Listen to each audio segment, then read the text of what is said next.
Tengan todos buenos días. Vamos a estar hoy conversando sobre algunos de los modos ventilatorios fundamentales y sobre todo hoy vamos a abordar la ventilación mandatoria intermitente sincronizada. Para entender cualquiera de los modos ventilatorios, nosotros tenemos que tener presente siempre en nuestra mente la ecuación del movimiento del área alveolar, en la cual, como podemos ver, el aire, la generación de un volumen tidal se debe fundamentalmente a la coexistencia de dos fuerzas que actúan en consonancia, que son la presión ventilatoria, o sea, es aquella presión que nosotros vamos a ejercer a través del ventilador mecánico, y la presión muscular, que es la que generan nuestros músculos respiratorios. Ambos van a generar un flujo de aire que se va a mover a través de las vías respiratorias, de las vías aéreas, a la cual, a ese flujo aéreo siempre se va a haber una resistencia que se le va a oponer, que podemos verla en la ecuación, y al total de aire que se mueve durante ese tiempo determinado, que es el volumen tidal, por supuesto siempre se va a oponer las fuerzas que tienden a mantener el pulmón en su estado natural, que es aquella que se refiere como elactancia. Por supuesto, la cantidad de PIB que tenga en un momento determinado el paciente también va a ser una fuerza que va a tender a oponerse a la generación de un volumen tidal y un flujo aéreo adecuado. Esto siempre tenemos que tenerlo en cuenta a la hora de analizar un modo ventilatorio. Tenemos que tener presente también que existen distintos tipos de respiración en ventilación mecánica y vamos a encontrarnos con la presencia de ventilaciones espontáneas, que son aquellas que son iniciadas y a la vez cicladas por el paciente, y vamos a tener vamos a tener respiraciones mandatorias, que son aquellas que son o iniciadas y o cicladas por el ventilador mecánico. Las ventilaciones espontáneas, a su vez, son aquellas en las cuales la presión de ventilación siempre es cero y, por tanto, toda la generación de flujo y la generación del volumen tidal va a depender de la presión muscular. Este es el caso típico de la ventilación con presión continua de la vía aérea o CPAP.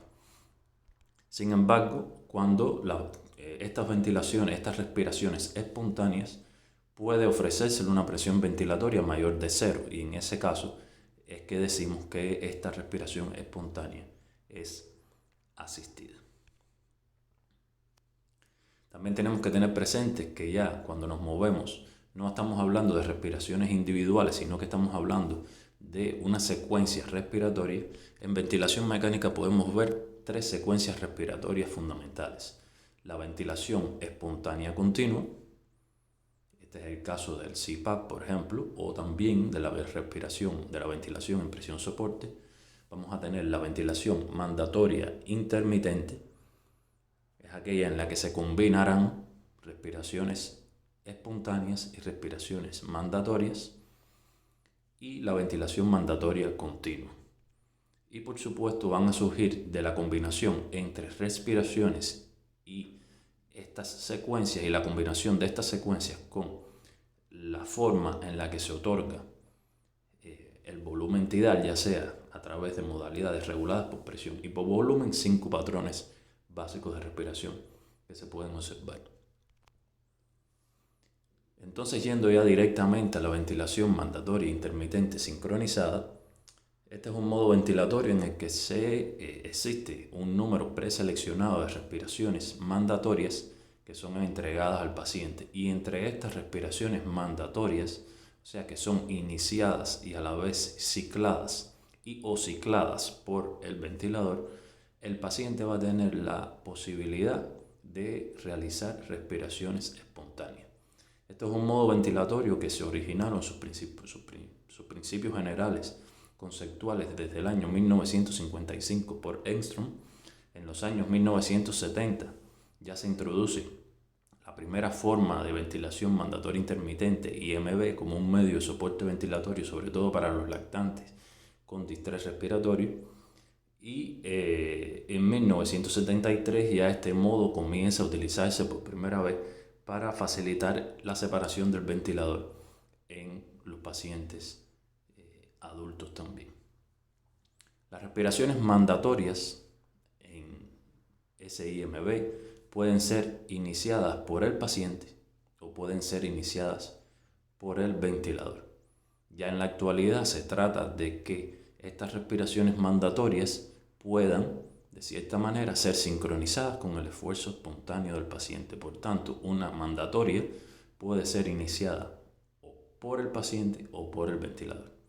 Y además de eso, el modo SIMB puede ser entregado de distintas maneras. Puede ser entregado con respiraciones reguladas por volumen, pueden ser entregados en respiraciones reguladas por presión o pueden ser otorgadas con modos de control dual, como es el muy conocido volumen control regulado por presión y como en los ventiladores Drager el modo de control dual denominado autoflow o autoflow. El SIMB va a ser un modo que otorga un soporte ventilatorio parcial en el cual se otorga un número de respiraciones mandatorias y que a medida que éstas se incrementan vamos a ir acercándonos, nos vamos a acercar a otorgar un soporte ventilatorio total, o a medida que los vamos disminuyendo el soporte ventilatorio va a ser cada vez más parcial hasta que incluso podemos retirar completamente el soporte ventilatorio y el paciente generaría el volumen tidal o su respiración prácticamente de manera espontánea. Aquí tenemos algunos ejemplos de cómo se visualizarían unas curvas de presión y de flujo en modo SIMB. Aquí podemos ver en color marrón las curvas de presión y flujo de la respiración mandatoria, y en color naranja podemos ver cómo el paciente genera respiraciones espontáneas. En el primer caso es un SIMB que está otorgado en un modo regulado por presión, porque podemos ver cómo la curva de presión es cuadrada y en la curva de flujo se observa un flujo decelerante. En esta segunda curva podemos ver un SIMB entregado en volumen control, ya que podemos ver cómo se observa un flujo, una curva de flujo que se encuentra, que es cuadrada, es rectangular, lo que caracteriza al volumen controlado, y en la curva de presión podemos ver claramente una presión pico y la presión meseta que se genera posteriormente.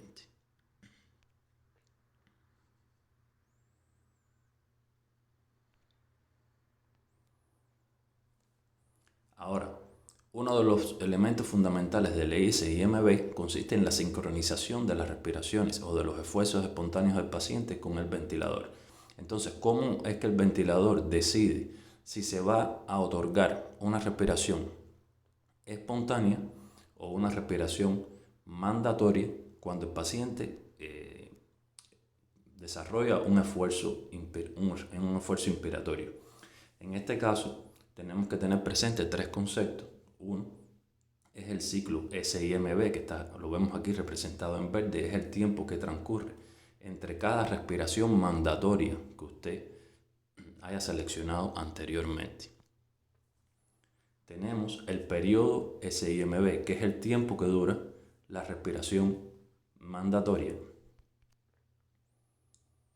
Y tenemos el periodo espontáneo, que es el ciclo SIMB, restándole el periodo SIMB. Por tanto, si el esfuerzo espontáneo del paciente se realiza durante el tiempo de ventana que está incluido en el periodo SIMB representado por el color rosado, en ese caso se otorgaría, siempre que hay un esfuerzo del paciente, se otorgaría una respiración mandatoria.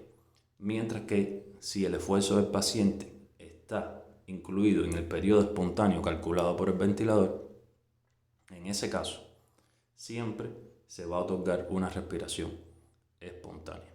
Como podemos observar, siempre existe una ventana de trigger, en la cual la respiración mandatoria puede otorgarse, más anteriormente o posteriormente. Entre las ventajas fundamentales del SIMB es que en ocasiones puede prevenir la presencia de alcalosis respiratoria, mejoría de la relación ventilación-perfusión, puede facilitar el destete. Al tener una mayor cantidad de respiraciones que se tocan de manera espontánea, disminuye la presión media de la vía aérea y por tanto eso reduce las posibilidades de descompensación cardíaca. Además tiene efectos beneficiosos sobre la función excretora renal. Va a disminuir la necesidad de relajación y sedación muscular y por tanto prevenir también la atrofia por desuso de los músculos respiratorios.